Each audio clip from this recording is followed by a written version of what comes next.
Oshkosh Media is government programming on GovTV, community programming on Life TV, and community radio on Oshkosh FM 101.9. Welcome to the City Manager's Report, a look at city updates and a preview of the next Oshkosh Common Council meeting agenda. And thanks for joining us for the City Manager's Report. I'm Andy Radig, along with your City Manager for the City of Oshkosh, Mark Roloff. Mark, welcome to the show. Great to be here, Andy. In the first half of today's show, we'll talk about some municipal news updates, and in the second half, we'll talk about some agenda highlights from the upcoming Tuesday, June 22nd Common Council meeting. So, Mark, it looks like the first thing that we're talking about today, I know that the American Rescue Plan Act funding is of a lot of attention these days, and we're having some listening sessions. Yeah, well, the council is eventually going to be taking up the issue of what to prioritize and spend the, it's called ARPA, the American Rescue Plan Act, ARPA is for short, what to do with an allocation from the federal government of $20.5 million. And so the council agreed, and I felt it was appropriate to get some input on many different levels. And one of the things that we decided to do was to have some listening sessions, and we were staggering them at different times of day during the week to get input. And appreciate the help you gave me this morning, work in the room with people so people could casually, but politely give us their input on that. So we're looking at a couple more listening sessions. Monday, June 21st at 2 p.m., 2 in the afternoon, and then Wednesday, June 23rd at 6 p.m.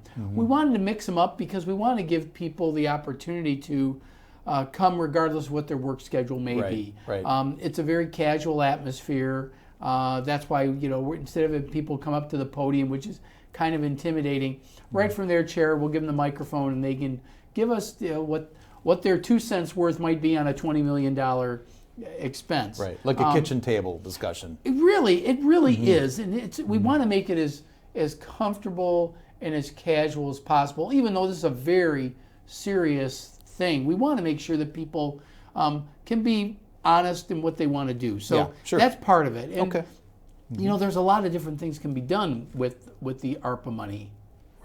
And so we want to make sure people are aware of what restrictions we have, but then how we go from there. So, these are a few of the things that are specifically allowed, but they're kind of general. That's why we say general uses, but address the economic impacts caused by COVID-19 with assistance to households, small businesses, nonprofits, impacted industries, including tourism. That's a pretty wide range. So digging deeper with that is, who and how do we help? And then secondly, lost revenue to the public sector. Specifically, what revenues have we lost? And, a couple of examples as a city. So room tax was clearly the one we lost the most on. But there are others that are there. I mean, we didn't issue a lot of tickets. People weren't going out. There wasn't a lot of parking violations. And we basically looked the other way through a lot of that. And there's a lot of other revenues. All our special event revenue pretty much disappeared. That's not as much as, say, room tax, but it was a sizable amount. There's also a provision for premium pay for eligible essential workers.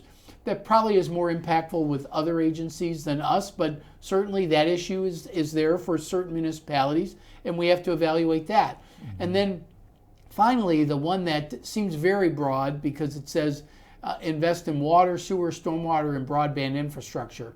That's very specific, even though infrastructure is a very broad word, but when they get down, it's basically electric and water related and then broadband utilities. So that's something that we have to take a look at. What are our needs? But I think the idea is that if we have an opportunity to get those things done, we can. So, and there are other things we can do reading into some of the rules and regulations. And we'll do that. What I really appreciated out of getting the first input session was hearing from some of the other agencies how they were impacted by COVID, because unless you're really involved with a specific type of nonprofit, you don't necessarily know. And I learned a good many things this morning. Similarly, I explained to them both before and after the meeting how different impacts were. A lot of people don't know about lost revenue that we had and things like that. Right. And that was very eye-opening for them. And it was like, there are a lot of needs. There were a lot of areas impacted.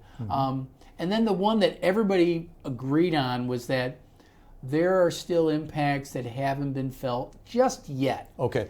And that's really important because, a lot of different communities are doing it different ways. Some are doing absolutely nothing right now, and I worry that they might rush to judgment at the end. Others are like, I'm going to have a plan in 30 days. Well, that's all well and good, but if there's a delayed impact from COVID, with a different variant, there could be other things going on. And I just think we need to, I love using this saying, we need to keep our powder dry. We have until the end of 2024 to commit the monies, until the end of 2026 to spend it. Okay. So there's not a rush. And I think, I'm going to be making recommendations to the council based on all of the different inputs that we're going to get. And we're going to talk about those, I know. But we want to make sure that we leave a little bit for the unforeseen things that still might happen. Sure. If nothing happens, we've got a whole list of great ideas that we've already seen. And I'll tell you, we already have $20 million in ideas that have already been suggested to us. And a lot of those come from departments already because there's a lot of things that have been held up over the years. Is this our opportunity to do those things? And so one of the other things I left the group with, and I still want to impart on everybody, is that 100 years from now, when people are looking back, are they going to be proud of the decisions we made? Now, we don't necessarily have a crystal ball to predict all of it, but I think we have a responsibility to do it the right way. Right, exactly. A thoughtful approach to the entire concept. So I think the public input is part of that. Right. And so right. the listening sessions are just one way, but we've got several other things going on too, Andy. There are some other things too, right? The listening sessions, and then we also have an online survey and some other resources that are posted on the city's website. We have a basic form that if a general citizen says, "Hey, have you considered this?" Tell us what you think. We're not going into this, you gave us the right answer or wrong answer. Tell us what you think. If there's an answer that's worth looking at, we've identified some things within the law that we might be able to figure out a way to fund some things, even though they're not specifically authorized, but indirectly we can get some of those things done. And we're going to look at all those things. And also, if we can look at something and say, you know what, that really does qualify specifically, then we can do that too. There are also a lot of nonprofit entities, and nonprofits were specifically referenced as being allowed. So we can do that. So if they have something and they want to tell us a story, and boy, I heard some great stories this morning about how these agencies were impacted. So that affected me. So we have this form for them. And there were questions. Well, how detailed do you need to be? Right. As detailed as you want to be.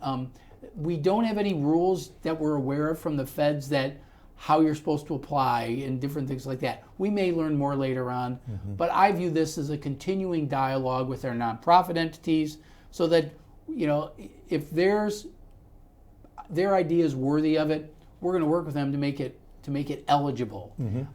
So I think this is going to be a very eye-opening experience for us to talk to the entire community about how we can leave a lasting legacy that we'll all be proud of. Sure.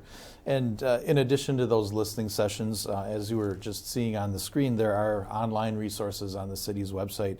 Mark, I know that you alluded to this briefly, but next steps with the process, we continue to listen for a while and get the feedback.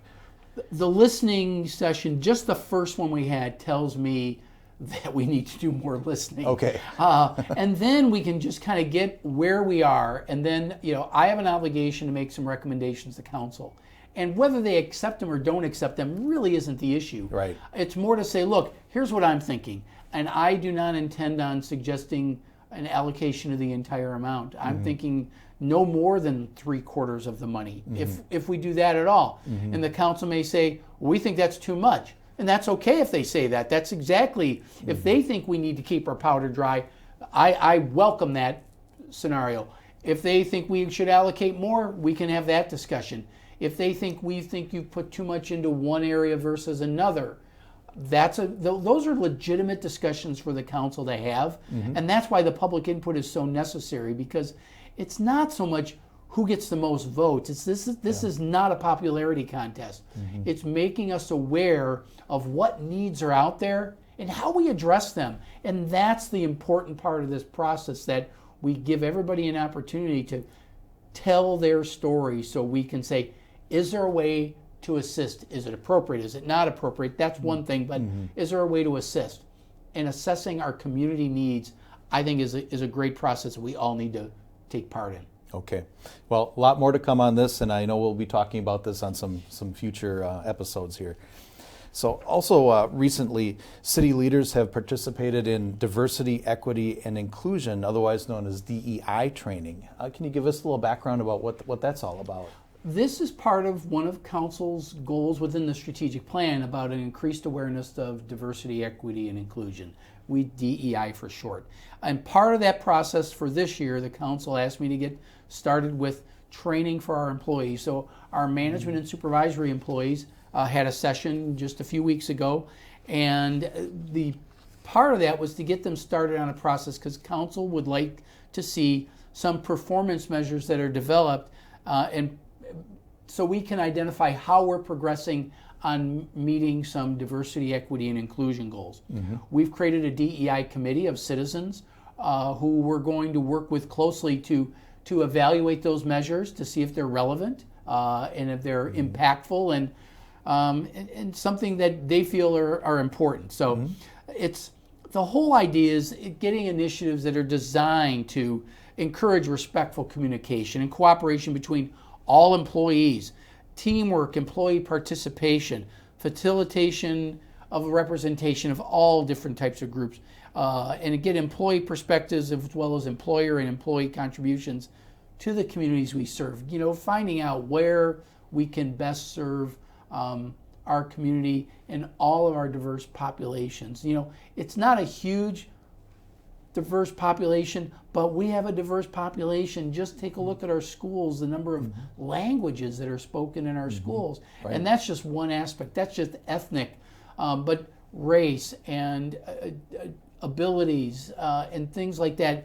There's so many other measures that we became aware of through this process, and I'm really encouraged by the reception that we got, the understanding that our staff has, and we're going to be talking about that with all our employees, because we want to make them aware. We will be much more competitive and much more successful by adopting some diversity, equity, and inclusion measures to demonstrate to the community and to others looking from the outside in on Oshkosh that we're a welcoming community and we're worth living here in Oshkosh. We know it, Andy, but we need to demonstrate that to everybody else as well. Okay, very good. We'll keep everyone updated on the progress of the DEI committee and the DEI training. Okay, Mark, we also recently had a new service launched in the city of Oshkosh for water usage monitoring and for checking on everybody's status with their water system at their homes. And I understand that we have more subscribers. Yeah, it looks like we're up to 236 water customers who have already registered for the system known as AquaHawk. AquaHawk monitors water usage and provides users, with an estimate of their bill during the cycle. It also, you can get leak alerts and notifications through your email, text, or telephone. And you can set a threshold. And so I'm one of the 236, and because I was very curious, and I set a low threshold purposely to see if it would work. Right. And a busy laundry day, boom, it hit. Okay. So it really works. I was gone one weekend, nobody was in the house. Fortunately, I came back, looked at AquaHawk, I had no usage, which tells me there's no leaks in the house too. So these are things, if you're concerned that, do I have any leaks? and you happen to be away for a while, you'll be able to see if your water usage is down to zero, then you're doing okay. If it's up, you're like, well, how could I possibly have used water? That's the type of stuff AquaHawk does. And it does it remotely, so you can do it while you're away from home, on vacation, away for a weekend. All those things are cool. And I would absolutely encourage people. I'm a happy registered user of AquaHawk. I am too. It's on Hot Topics on our city's website, and sign up for it. It's free, which is the most important part, the best part, but it helps you monitor and save water, which is going to save you money, and it's good for everybody when that happens. Right. And like you said, when you're away from home, you can monitor the situation, and actually, conversely, if you're away from home and you get an alert that might tell you that something happened at home and somebody should check on it. Otherwise, the water will be running for quite a while. Yeah, I heard from somebody who they accidentally left, or their person taking care of their gardens left the water hose on, and it ran a lot of water. It gave them that warning, so they were able to get to it quickly. Sure. So, I mean, they still had to pay for the water they used, but they were able to get it down to a minimum level, catches it before it makes it worse. Right. Well, we encourage folks to go to the city's website and sign up for AquaHawk. Okay, another sign of summer coming around. Festival Foods Fireworks Show is back at Menominee Park this year. Just reminding everybody, yes, Festival Foods is again sponsoring the fireworks show with us. So July 4th with a rain date of July 5th. The show should begin about 9:45 p.m. But the other cool part is we've arranged to have food trucks in the park from 3 to 10 p.m. That's exciting. So you can bring your picnic lunch, but if you still have the munchies going on or you want a little treat, we're going to have a lot of food trucks out there. So we're real excited to be providing this on the 4th of July. A great tradition of fireworks on the 4th of July. And again, thanks to Festival Foods for their sponsorship. Right. And there's a lot going on in the parks. And even specifically at Menominee Park, they recently had a successful beer garden event that was on June 9th. Yeah, the second Wednesdays of the month through the summer, so through September, the park will be open. Great turnout for the first event on June 9th. But beer garden, so there's I think there's a little bit of food truck going on, as well as the beer garden itself. And music. And a lot of good music. So there'll be live music every time. So it's going to be, what is it going to be, from I think 5 to 9 p.m. with the entertainment from 6 to 9 p.m. So if you want to get out there, the second Wednesdays, July 14th, August 11th, September 8th, over at the Kiwanis Shelter. So we encourage people to come by and enjoy themselves with their friends and family. And over at the Pollock Community Water Park, they are open, and I understand they are returning to full capacity. Yeah, staffing was a real challenge, but I think we've got the staffing up to the level we need. So our plan is to go to full capacity on June 21. So we're excited to be able to announce that. And Menominee Park Zoo also is open? Hey, take a look at the new bald eagle exhibit as well as the wolf exhibit, which kind of got slipped in there late last year.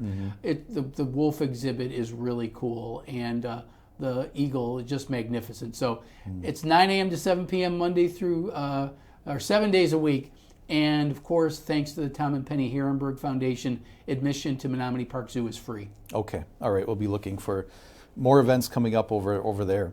The Oshkosh Public Museum recently held a really cool event. It was a Menominee Clan powwow that was on June 5th. Oh, it was outstanding. Yeah. There were not just representatives of the Menominee Clan, but so many different tribes throughout northeast Wisconsin. It was interesting because you saw all the license plates out there, but it was really a great cultural sharing experience because the Menominees were primarily the ones putting on the presentation, but it was performances, dances, vendors, camaraderie, and it was really just eye-opening. This was the first event I think that the Menominees had since COVID, so it was a great opportunity for them to see their fellow members of their clan as well. And we remind people that there's also the Titanic exhibit coming up at the museum. That will begin on July 21st. The museum will be closed for a little while before that. Yeah, July 12th through 20th while they get the exhibit set up. It's a big exhibit, and it's a lot of work to get it done. So just bear with us through that short amount of time that it's closed. But once it opens on July 21st, it's really going to be cool. Yeah, OshkoshMuseum.org for all the details. Okay, Mark, we also have several surveys that are posted right now.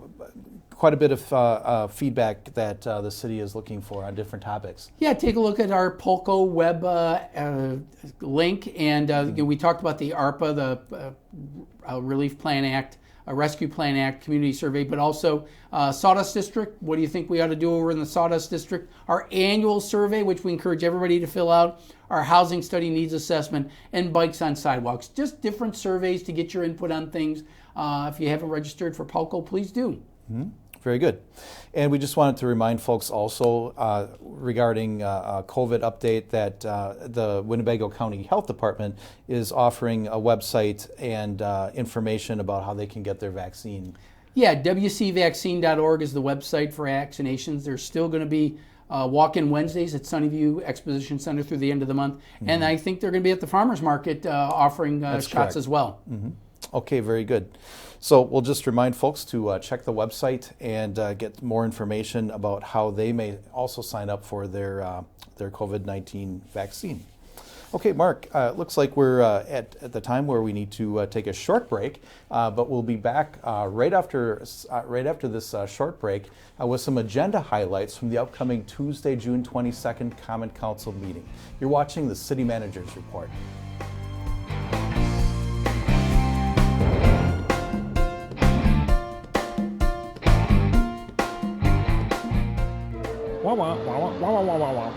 Holding a phone takes precious attention away from the road. That's why handheld cell phone use is now illegal in Wisconsin work zones, and fines start at $40.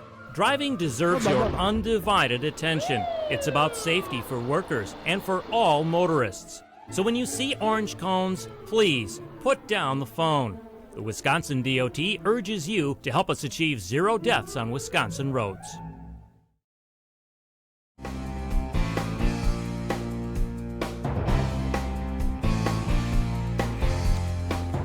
And welcome back to the City Managers Report. I'm Andy Radig along with City Manager Mark Roloff. Let's take a look at some agenda highlights from the upcoming June 22nd Common Council meeting. So Mark, there's a topic for an annual report of our wastewater treatment plant, and how did that come out? Well, it came out very well. Yeah. We're required by law to report on how we comply with various rules and regulations regarding water quality, maintenance, training, things like that.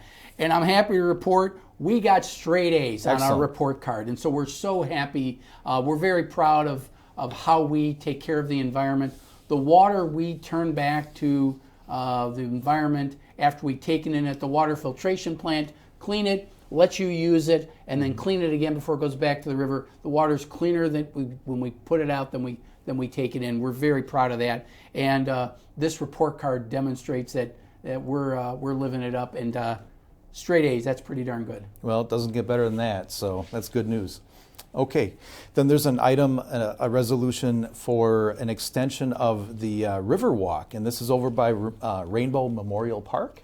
Yeah, it really is interesting, and the graphic you're going to see just kind of gives you an overview of the entire area that we have. Well, let's go specific. Yeah, there we go. The existing route, this is our River Walk plan. This is where we want to be, and so every segment we get done is another contribution to it.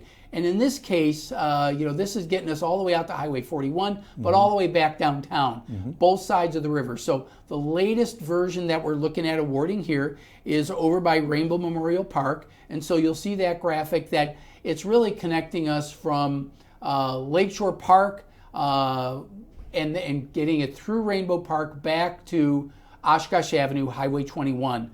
It really doesn't go south on this side of the river just yet, but it's all the way to the bridge where then you can cross the bridge and you can get back to the east side of the river and make your way either up the Wyowash Trail or back down into town. So you can go to downtown Oshkosh, UW Oshkosh, and all the destinations down there. So we're very excited about getting this next link in our system. It was partially funded by a grant also. Yeah, it was. We got a very good, we got a very generous grant from the Department of Natural Resources, and then some local funds as well. We got real good bids on this one. This is awarding the contract. It's only $311,000, so good deal, good price, and it's going to be a great project when it's all done. Okay, good news. All right. And then on the agenda upcoming here, we have several special events and different things happening. So it's really nice to see a lot of these events returning. Yeah, it's a good indicator that people are a little more relaxed about going out. But several items on the agenda, and I don't need to go into the details because they're really neighborhood specific, are block parties. And a lot of these are associated with our National Night Out, which will be on August 3rd. So you won't necessarily want to go to this particular block party, but maybe your neighborhood association or one over at some of the other locations you might want to take an interest in, like over at Menominee Park. And then the walks, the organizations that had fundraisers that they had to cancel last year. The walks are back. We're excited to be able to report that. So it's a little return to normal, which is really what everybody is looking for. So I'm excited that we're able to be able to do this. And if your neighborhood association wants to have a block party, contact our special events coordinator at the Parks Department, Kathy Snell. She'll take care of you. We'll get you your permit. You can have your own little block party. Sure, I know Kathy would be very happy to help folks out with that, and good to see all those events returning. Okay, and then we have another ordinance that we're looking at, an ordinance pertaining to urban duck keeping, something you don't see on an agenda every day. Not too often, but this has really evolved over the years, and I want to thank the Sustainability Advisory Board for their diligence, but also patience. And I have to admit that I was somewhat skeptical when this came out regarding chicken ordinances. And that was done several years ago. And the more information they provided, and you discovered, it's like, this is legitimate without causing a disruption to neighbors, and that was the biggest concern. And the chicken ordinance got enacted. It was successful, and then they added beekeeping to it. Right. And then that's been successful. So now there are some other communities that are looking at duck ordinances, and so it's like, let's give this a shot. That's really what this is about, and demonstrating that some of these things can happen and be very successful. So they're adding this element, or at least the council is going to get consideration. But the SAB has been patient about slowly looking at it, evaluating it, and then seeing, can we go to a next level. So it's a good step forward in looking into this type of issue. Okay, it's kind of an interesting thing to take a look at. So. And then it looks like under future workshops, we have a budget workshop coming up on June 29th. And I understand that this deals with some debt management types of issues. Yeah, budget season kicks off with a series of meetings. The council has like 5 or 6 meetings before they vote on the budget. A lot of it starts out with preparation work. This one is about our capital improvement program, but you can't escape talking about capital improvements without talking about debt, because debt is a huge part of that. And certainly we want to talk about how we're doing from a debt management standpoint. We're improving, and that creates some opportunities that, is there more we can do? But we've got a lot of capital needs. We're going to talk about that in general and just how debt management fits in with that. So that's our June 29th workshop at 5 p.m. And we'll certainly welcome people to tune in and learn about it. And then we'll publicize the other budget workshops as we go on through the summer and into the fall. I know we have several, so we'll post those on social media, and if folks keep an eye on Oshkosh Media, we'll keep them updated as well on the City Manager's report about what's coming up with our budget discussions. So it looks like our time's up for today, Mark, so thanks again for being here. Always a pleasure, Andy. Thank you. Okay, again, that Common Council meeting is this Tuesday, June 22nd at 6 p.m., and that's in person at Oshkosh City Hall with the option for remote participation by the public. And you can watch that live on GovTV, which is Spectrum Channel 10, UVerse Channel 99, and streaming on YouTube and OshkoshMedia.org. Or if you prefer, you can listen to it on the radio on Oshkosh FM 101.9, which is also online and on the TuneIn Radio app for phones and tablets. You can also use your favorite streaming device, including Roku, Amazon Fire TV, and Apple TV. Just search for the Oshkosh Media app. And you can always visit our YouTube channel for government meeting archives and the full library of Oshkosh Media programming. So thanks again for joining us today for the City Manager's Report, and please join us again in 2 weeks for another episode. We'll see you next time.